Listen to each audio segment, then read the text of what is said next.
You asked, I delivered. Today I'm going to introduce you to my new podcast, Ask Jenni. I just want to get you some of the feels, introducing myself as a coach, as a business owner, as a wife, as a mother. Join me as we continue this journey of growth together. Like, comment, and subscribe.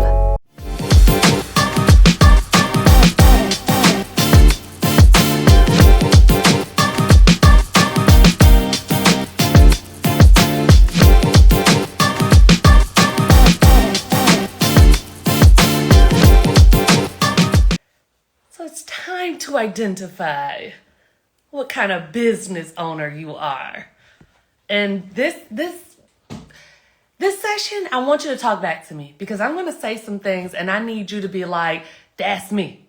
I need you to tell me where you identify yourself and what you see in these different types of business owners that you know it's somewhere where you need to improve. Like, this is definitely a self-evaluation day. So little story time. Y'all know I like a little story. Last week, my team and I had the crazy idea for me to act out some different movies for a launch that we have coming up. And it's hilarious. It's embarrassing, okay? Because I am funny and y'all don't really know that all the way, but y'all go get to see that, okay? But it had me thinking about the images and movies and things that we identify with, and I started to categorize the types of business owners. So really quickly, it's pretty much 4 different types. And this goes to the income level, this goes to the mindset, this goes to all different types of things. So these four different mindsets, I use 4 different movies to portray them. So I'm going to tell you the movies and you just tell me, tell me what scene you think I did for the movie, knowing that we're talking about the mindset of business owners, okay? So the first one is The Hustler, Paid in Full, Money Making Mitch, and Ace. What scene do you think that good old Jenni Hendricks did in that movie? Then I did The Privileged, Clueless. Expert, had to do the expert, the one that just, I know what I know. And we did The Devil Wears Prada. And then we capped it off with the self-satisfied, we made it, okay, with the Nino Brown, right? So I just want to identify a couple characteristics of each of those people. And I want you to tell me the one that you identify with the most. We got to start with the hustler. Everybody starts off with at least a little bit of that hustler mentality, right? They got to go get it. No days off, no sleep. I got to make it out the mud. I don't need no help, just me. That person that is like, I sleep when I get to a certain dollar amount, or I ain't got time to hire nobody. I ain't got time to train or figure out no systems or anything. I just want to go get it. I just want to do everything on my own. I answer the phones. I make the sales. I handle everything. This person also can fall in this category because you're just trying to make ends meet. You're working out of that survival mode. You like, I got a W-2 position, but I need some extra money on the side.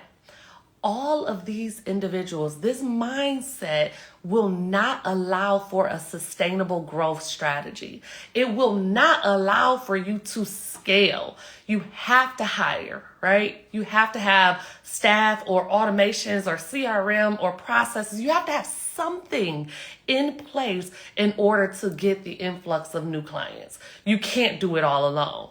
And then no days off, no sleep, no boundaries. All of those things will contribute to a negative health benefactor, which is a huge part of growing a business. We also think that we'll be fine in a minute. If we reach a certain dollar amount, then we could chill, right? Well, reach that dollar amount, you tell me if you chill. Because you reach it and then you want to go to the next level. Then you see where you could go and you go, right? All of these things matter in the business mindset, and getting away from that hustler mentality can immediately grow your business and save you a lot of time. All right. So no time freedom, you're not hiring, and you're working out of survival. You in that hustler mentality. Typically, these people are making less than $35,000 in business. And it may just be because, they just need to make a little extra money. It's not a sustainable business model, okay? Number 2 is the privileged. And this person could either come from money or already have W-2 income that has sustained their lifestyle, right? They're privileged from one way or another. Either way, they got some money coming where if this business does not reach the potential that it's supposed to make, right? They don't really care. They just kind of doing something. They are depending on their safety net instead of depending on what this business could actually produce in revenue.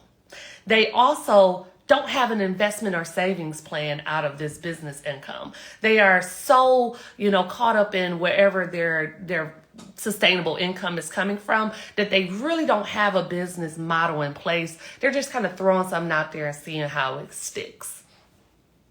You can't have success that way. You cannot work that business as if it is an afterthought. You will not put systems in place to grow when you don't care if it grows, right? Or if it does, great. If it doesn't, so be it. That's the privileged mindset. That's that clueless mindset. And in order for you to make real money in business, you cannot operate from this mindset. Third, we got the expert. This is a person that is, in their craft, in their industry, in their market. They the top dog. They know they the top dog. They know you need them as a client, but they don't have any business acumen. None. Okay. This person has reached a level of success in business because they are an expert and because of the word of mouth and because the testimonials of people that they've worked with have said, no, they the bomb, right? But they can't grow because they don't have any leadership qualities. They don't understand how to run a business. They don't know how to organize their finances and make sure that they have their operations in order. They are not even thinking about that stuff because that's not their lane. The expert is like, all that business stuff, all that money stuff, that's not my lane. And I am here to tell you that the CEO of a successful business has to make that their lanes. Okay, so that the expert is the person that is, it's the florist that can put together pristine arrangements. It is, maybe it's even someone who gives a business service, but only understands the processes of it, right? The person who creates websites knows how to make that website backwards and frontwards, but they don't know how to collect money. They don't know how to make the welcome package. They don't know how to, automate anything, and they can only just work on that one particular service that they're giving to their clients. That expert status can get you upwards to, 75, maybe you even reach 100K depending on the price level of your service. But you will stay right there. You will stay and you will be stuck and you will look at it year over year like, I made the same amount again and again and again. That's not what's supposed to happen. The price of eggs done went up. Your price should have gone up by now if you've had any time in business. So having that expert level of service is great, but it cannot be the only piece of your business model. All right. And the fourth person is that self-satisfied.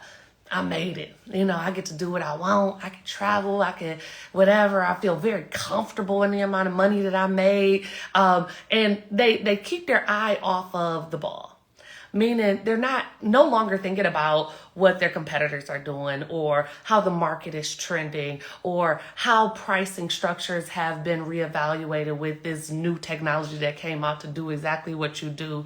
They are not looking at the business development of growing a sustainable business over time. They put a cap on their net worth. And the best thing about business, in my opinion, is there is no cap. Nobody is telling me how much money I can make, right? But when you are satisfied, you get comfortable, you have just put the cap on your income level. And you can go get a job for that.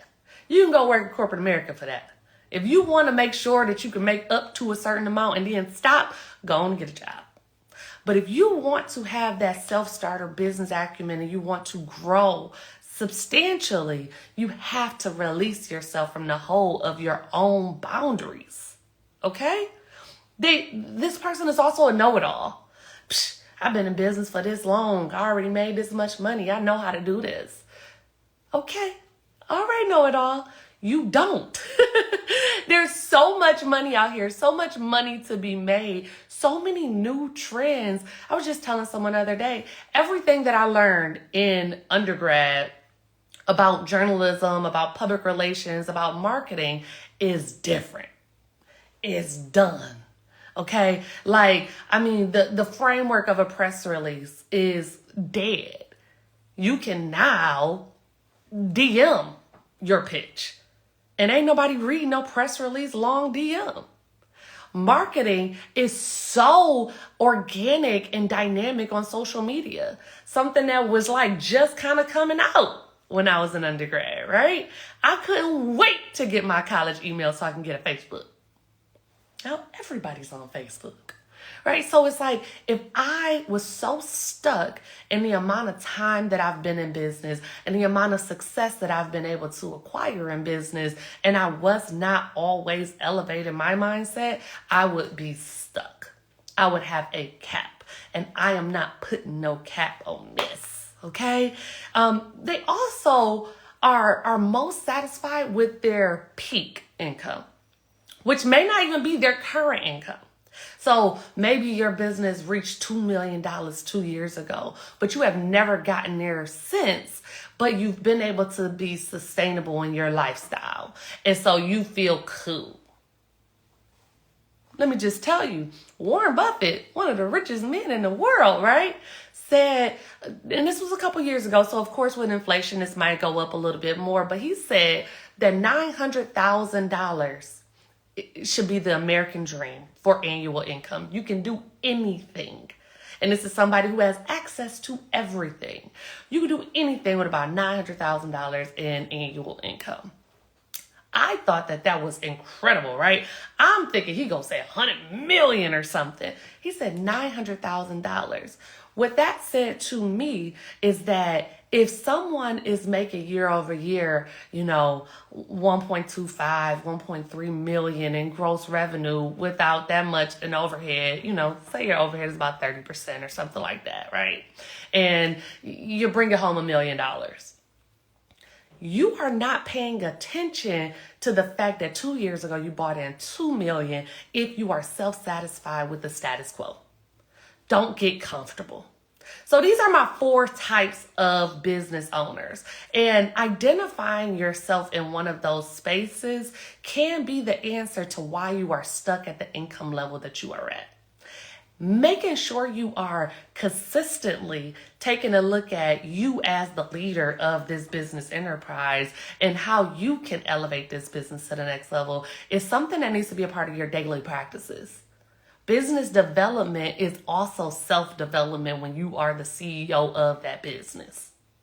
You can't just say, no, I'm going to keep working on content creation, or I'm going to keep on working on how to perfect my service without internally addressing the mindset that you are bringing into that business.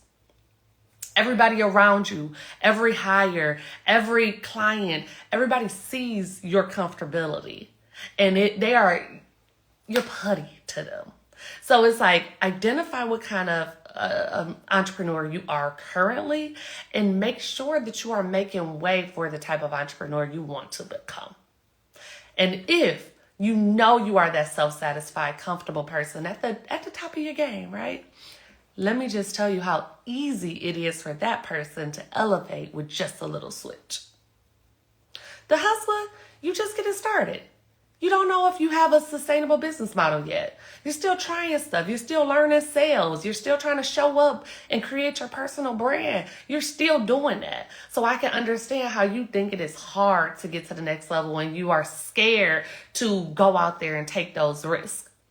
But once you start to make $35,000, $45,000, $65,000 in business, you should now be reassured that you do have something that the people want.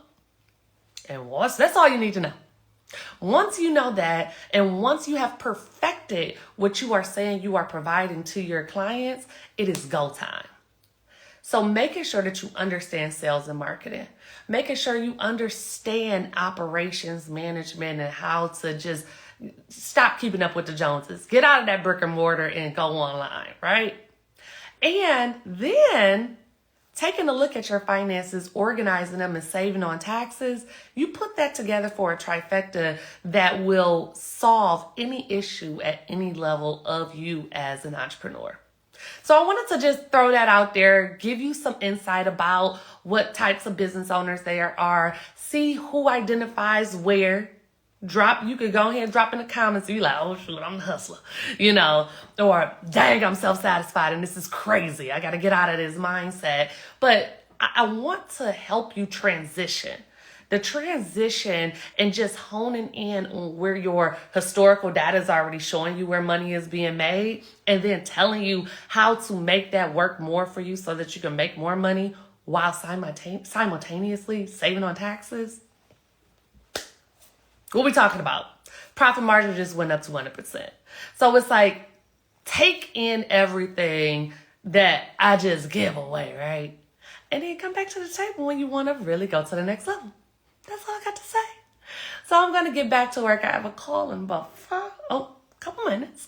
So think about that. Think about where you are in business. Think about where that mindset needs to shift, and think about the ways in which you can do it within the confines of those 3 areas of sales and marketing, operations, and accounting.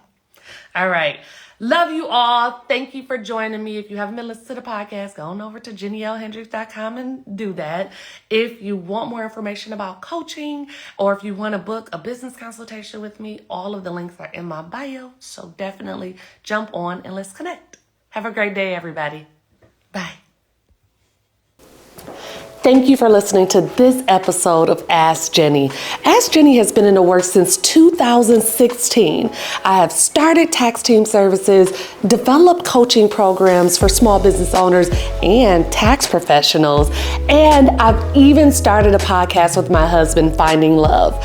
You can follow me on Jenni L. Hendricks on all platforms. But before you leave, like, comment, subscribe, and ask Jenni anything. I'm here to talk to you more about business, life, love, and all things growth.